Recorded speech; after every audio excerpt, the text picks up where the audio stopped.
The California desert stretched endlessly beneath a punishing sun.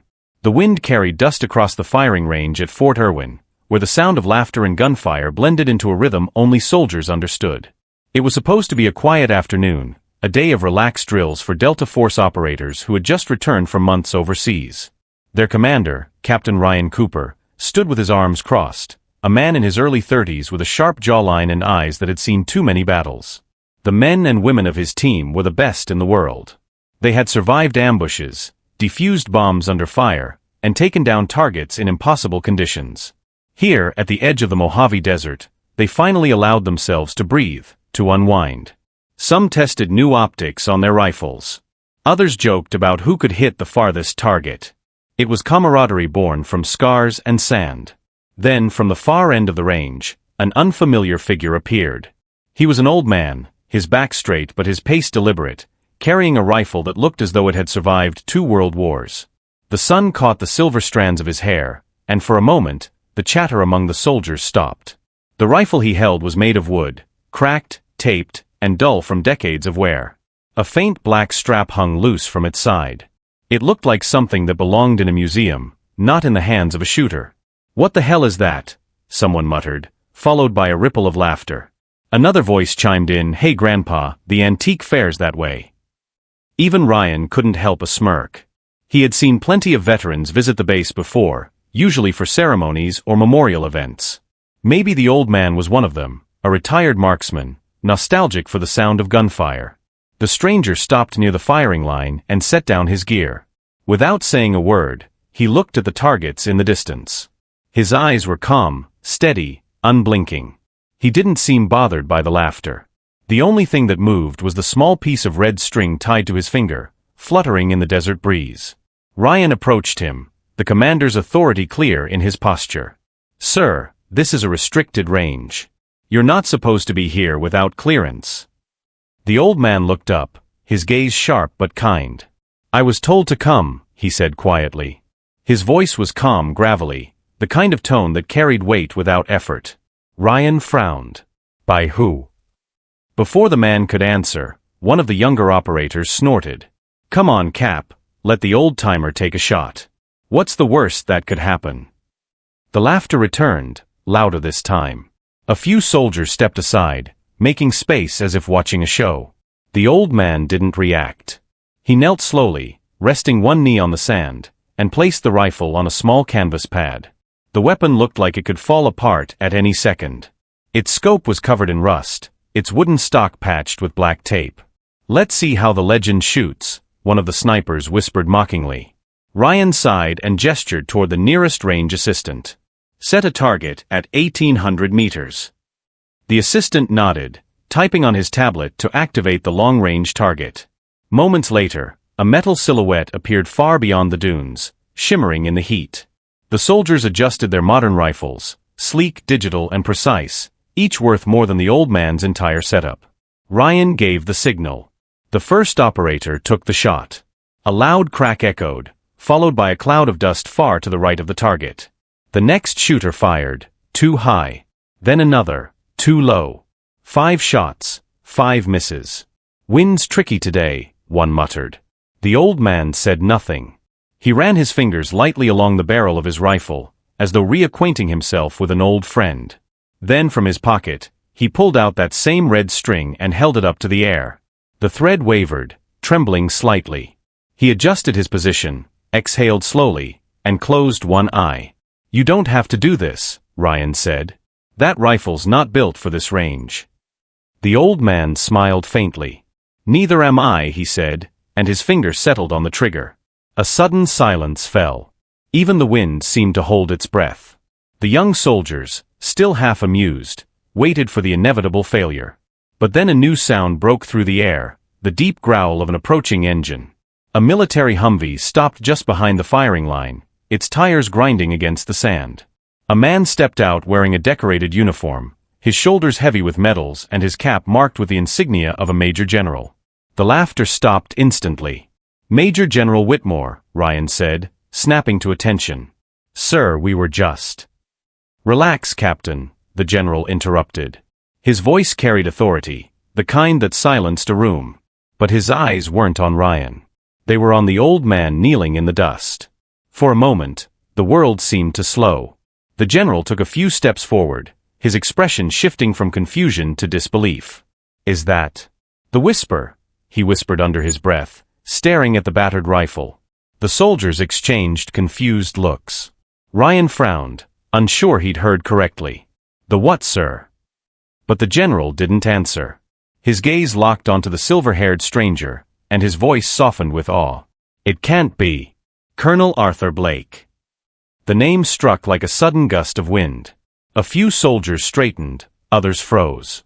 The old man finally looked up, a faint smile crossing his weathered face. "Been a while, Whitmore," he said quietly. The general took off his cap, disbelief and respect written across his face. "My God, it really is you." The soldiers glanced at one another, suddenly aware that the man they had mocked might not just be another veteran.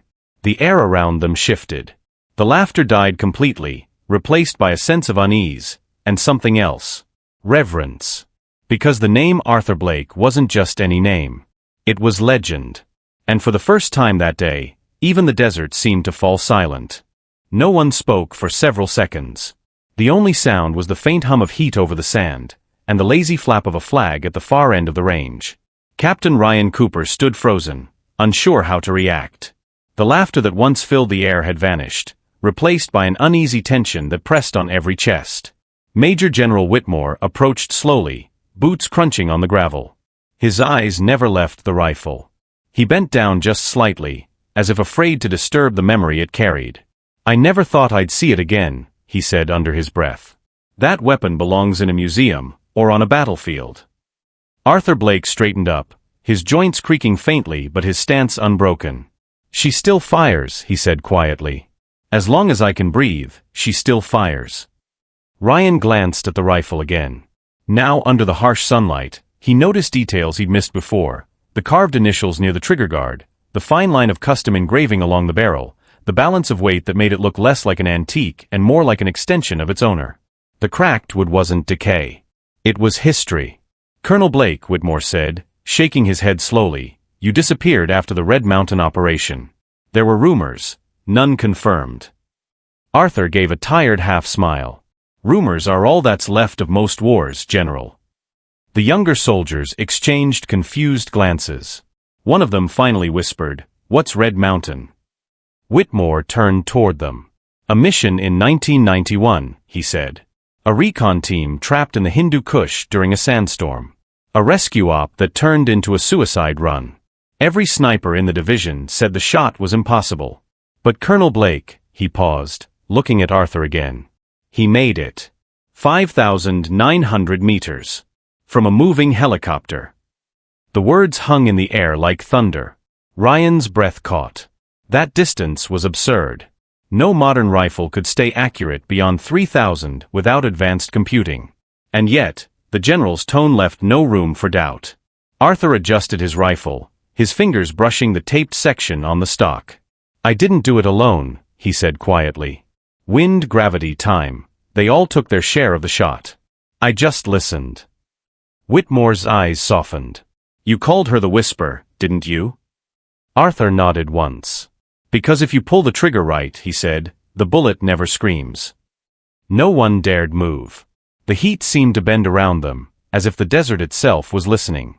Then one of the younger soldiers, Private Ellis, cleared his throat awkwardly. "Sir, are we still shooting today?" Ryan shot him a glare, but Arthur's chuckle broke the tension. "Of course," he said.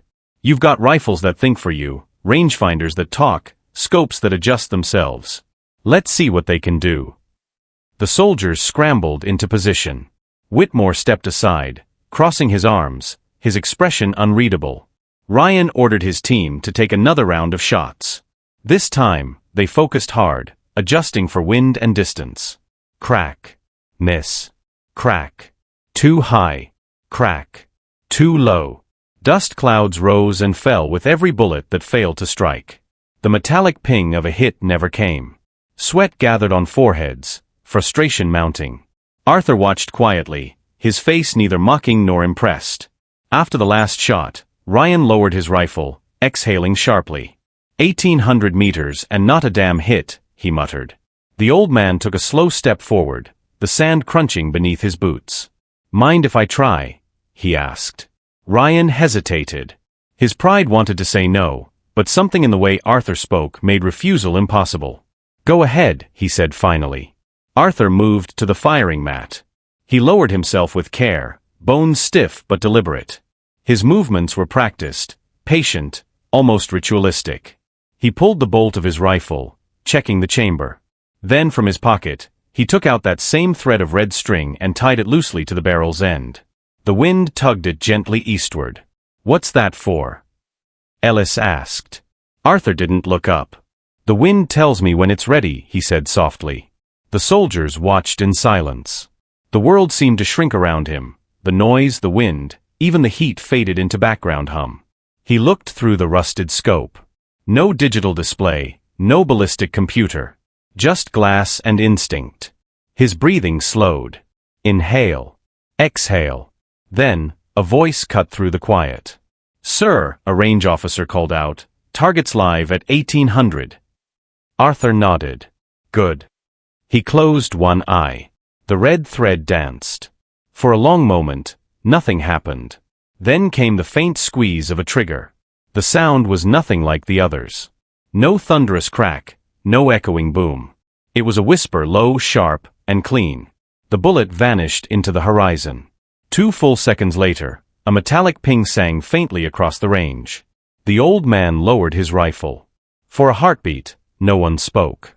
Then another sound followed, the distant clang of a second target struck by the same round as it fragmented through steel. Someone gasped. Another whispered, "That's impossible." Whitmore smiled faintly. Not for him. Arthur looked up, eyes calm. "She still fires true," he said simply, then began cleaning the rifle with a small rag, as if he had done nothing remarkable at all. Ryan felt something tighten in his chest, a mixture of awe, humility, and something else he couldn't name. For the first time, he realized that his generation of soldiers might know everything about war except what truly mattered. The general turned toward him. "Captain, I think it's time you and your men learned why Colonel Blake is here." Ryan straightened instinctively. "Sir." Whitmore's expression darkened. "This isn't a demonstration," he said quietly. "It's an evaluation." The words sank like lead into the silence. An evaluation. The soldiers exchanged uneasy glances. Arthur looked at them all with those steady gray eyes and said, "Let's see what kind of soldiers you really are." The desert wind carried his words, and the red string fluttered again, like a warning from the past. The next morning, the wind over Fort Irwin carried a strange tension. The soldiers arrived at the range early, silent, their pride wounded but curiosity alive. They had laughed at an old man, only to watch him do what modern rifles and computer-guided optics couldn't. Overnight, word spread across the base. Colonel Arthur Blake had returned. Some thought it was rumor, others said it was a test. But everyone felt it in their bones. Something important was happening. Captain Ryan Cooper stood near the edge of the training ground, coffee in hand, staring at the faint line of targets that shimmered in the heat. He hadn't slept much. His mind replayed that single shot over and over, trying to understand it. Every variable, wind, distance, humidity, drag, said the hit was impossible. Yet he'd heard it. The clean metallic ping of a bullet that obeyed no law but its shooter's will. "Morning, Captain," came a voice behind him. Ryan turned. Arthur Blake stood there, his worn jacket buttoned to the collar, his rifle slung over one shoulder. Even in the early light, the man looked like a figure carved from stone. "Sir," Ryan said, standing straighter than usual. "General Whitmore told me you'd be leading today's session." Arthur nodded, looking across the dunes. "Your men are good," he said. "Precise. Confident. But confidence without patience is like a bullet without powder. It makes noise, but it won't hit anything." Ryan didn't argue. He just nodded. "What do you need from us?"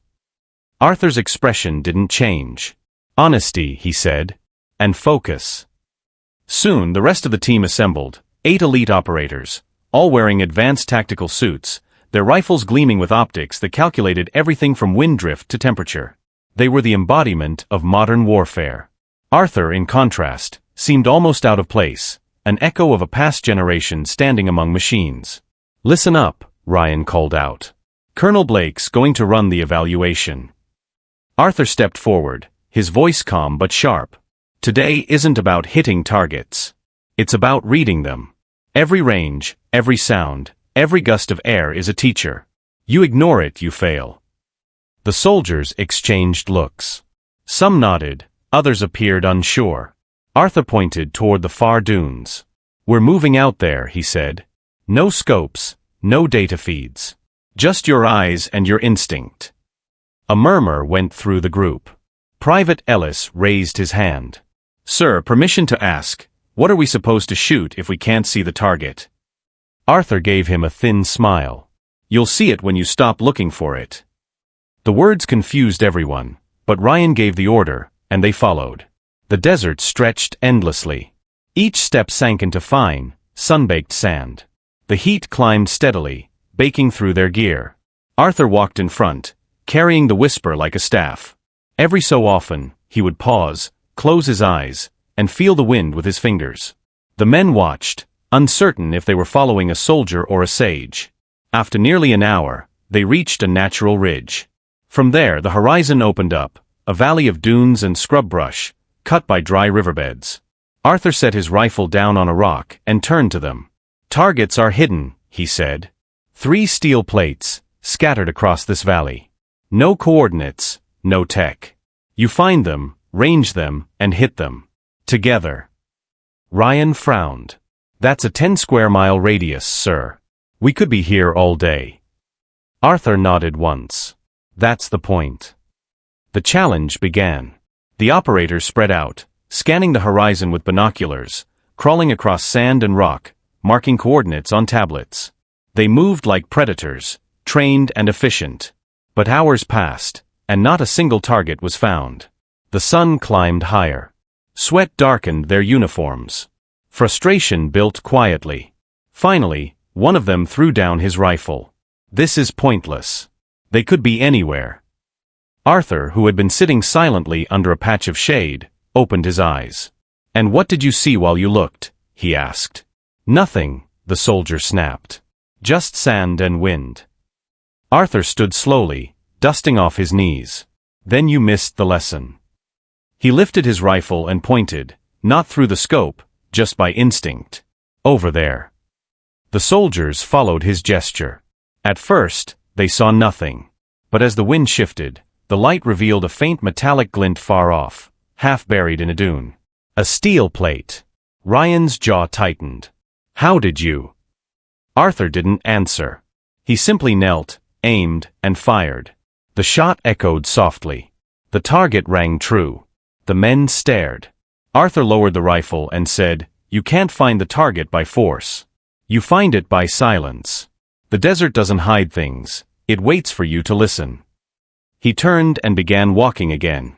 Ryan followed, his mind spinning. He had led dozens of missions, outsmarted enemies, and survived chaos. Yet, somehow, this quiet old man made him feel like a rookie again. By late afternoon, the team had found the remaining 2 targets, each one revealed not by data or calculation, but by the smallest cues, a shift in the sand, the echo of a breeze, the shape of light on the horizon. They hit them all. When they returned to the base, exhaustion weighed on them, but so did something else. Respect.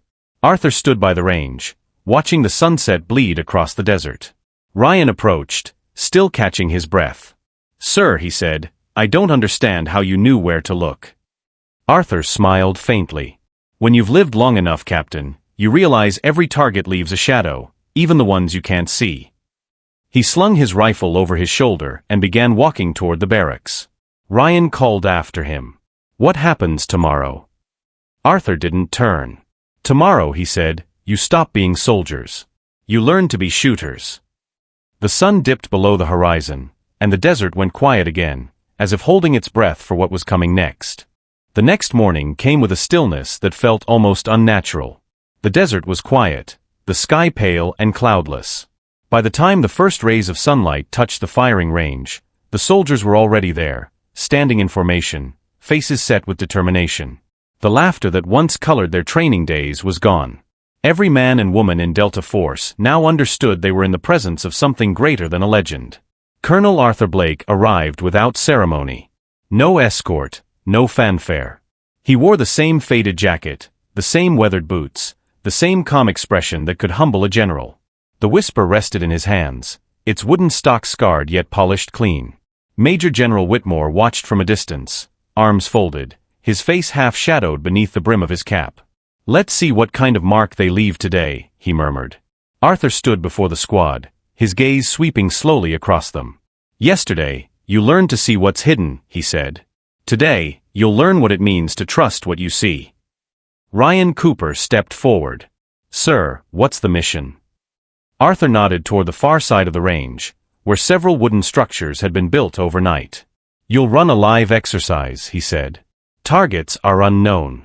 No one tells you where to shoot. You decide, you act, and you take responsibility for what follows." The soldiers exchanged uneasy looks. Live exercises were common, but Arthur's tone carried something different, something that made the air heavier. "You'll move in pairs," he continued. "No digital scopes, no rangefinders, no external feed. Just you, your weapon, and the wind. I'll be watching."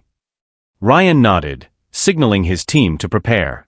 They split into pairs, moving across the wide desert field.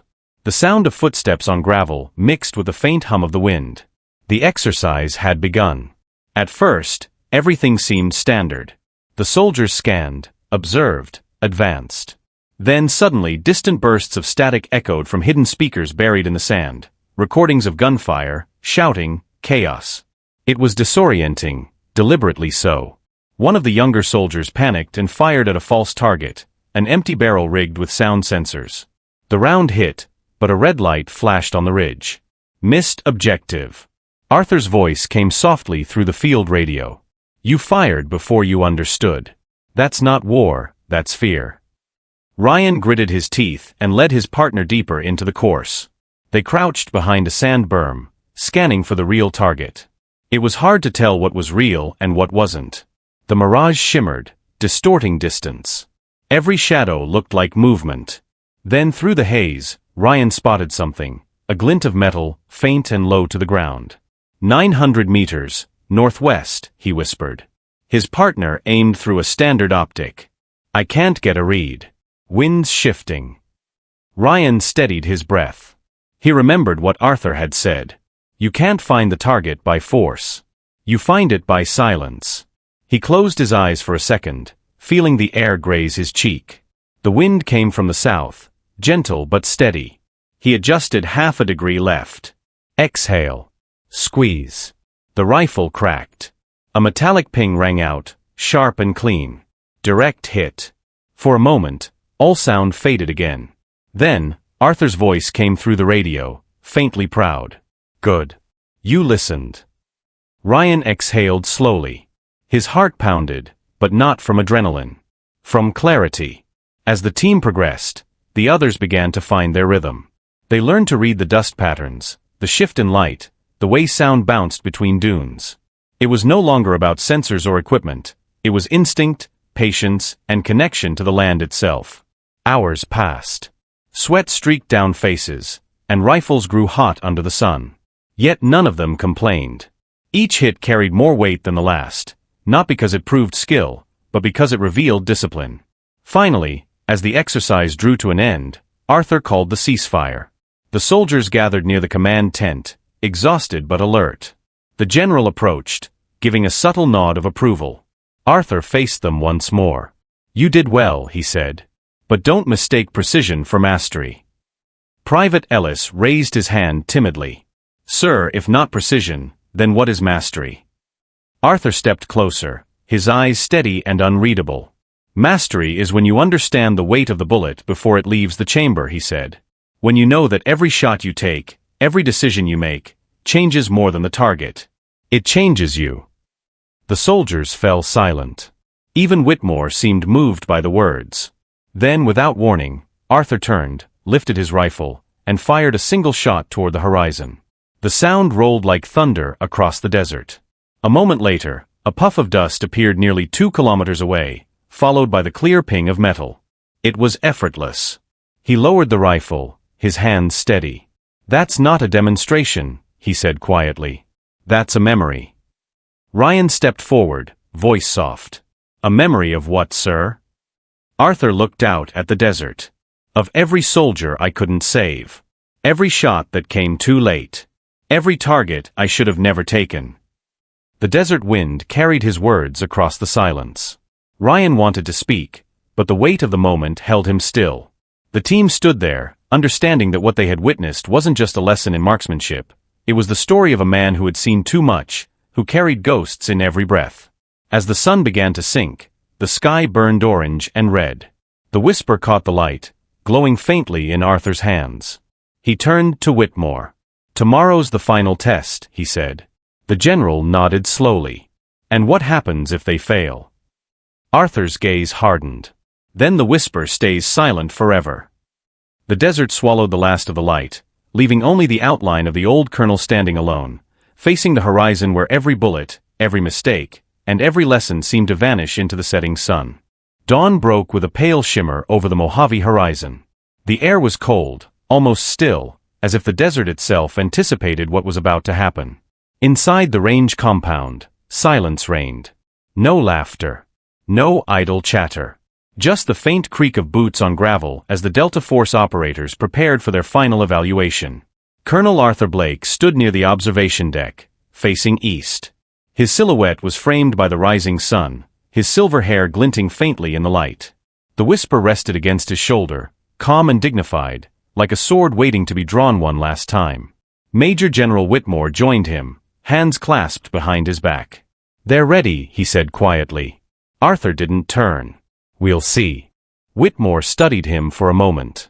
"You know, some of them think this is just about marksmanship." Arthur's eyes narrowed toward the horizon. "It's never about the rifle. It's about the person behind it." The general nodded slowly. "You sound like a man who already knows how this ends."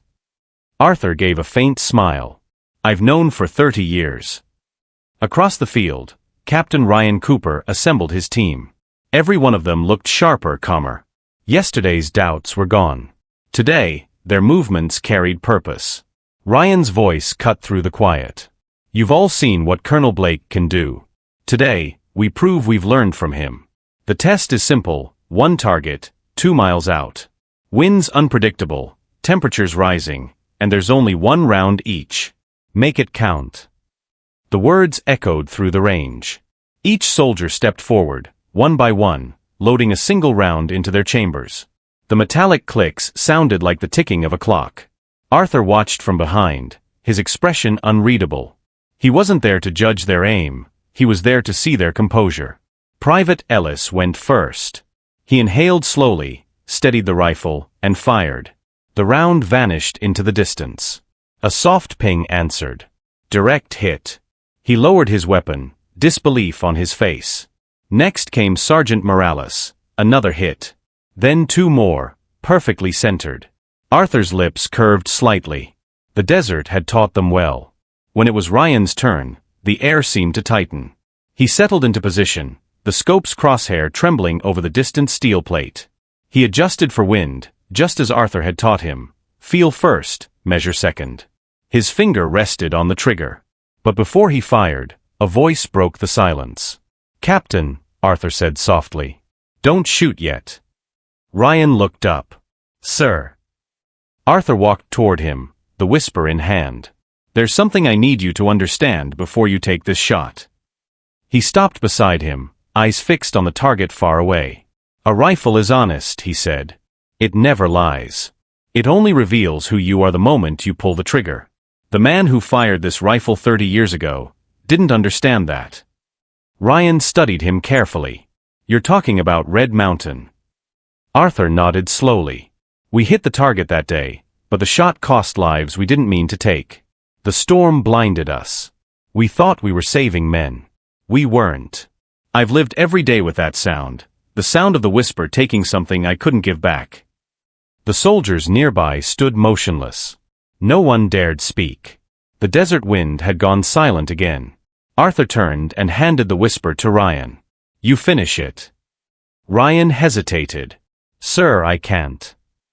You can, Arthur said, his tone firm but kind. You've got every tool, every instinct. But this time, you fire not to prove yourself. You fire to listen. Ryan swallowed hard, took the rifle, and knelt. The whisper felt heavier than it looked, warm, alive, and somehow aware. Through the old scope, the target shimmered like a ghost on the horizon. He felt the breeze brush against his cheek, soft and rhythmic. He adjusted his aim half an inch. His heartbeat slowed. Inhale. Exhale. He fired. The sound wasn't thunderous, it was soft, almost gentle. A whisper. A full 2 seconds later, a sharp metallic ring echoed back across the valley. Direct center. Ryan exhaled, the tension in his body melting away. When he looked up, Arthur was smiling, not proudly but peacefully. "Well done, Captain," he said. "You heard her." The general approached, clapping once. "That's the best shooting I've seen in years," he said. But Arthur's attention was elsewhere. His gaze drifted beyond the horizon, as if searching for something only he could see. "Colonel," Whitmore said quietly. "You all right?" Arthur nodded slowly. "Better than I've been in a long time." He reached out, resting a hand on Ryan's shoulder. "She's yours now," he said, nodding toward the rifle. "Keep her quiet unless it matters." Ryan stood, uncertain. "Sir, are you leaving?" Arthur smiled faintly. "I was never staying." The soldiers watched as he turned and walked toward the desert, his figure growing smaller with every step. The wind picked up, lifting grains of sand around him, erasing his footprints as quickly as they were made. Whitmore exhaled heavily. "You think we'll ever see him again?" Ryan looked down at the whisper, the old wood gleaming softly in the sunlight. "I don't think we need to," he said. "He's already here." The desert stretched endlessly before them, golden under the rising sun. The faint echo of a gunshot still lingered in the air, less a sound, more a memory. And somewhere beyond that horizon, a legend finally found peace.